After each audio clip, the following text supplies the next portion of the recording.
لا يسأم الإنسان من دعاء الخير وإن مسه الشر فيئوس قنوط ولئن أذقناه رحمة منا من بعد ضراء مسته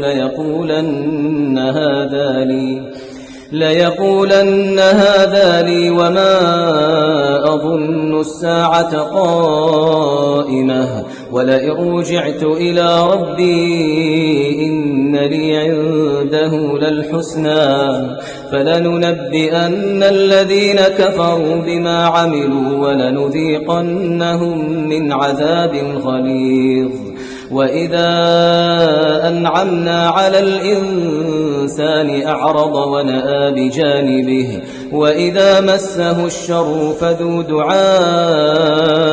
عريض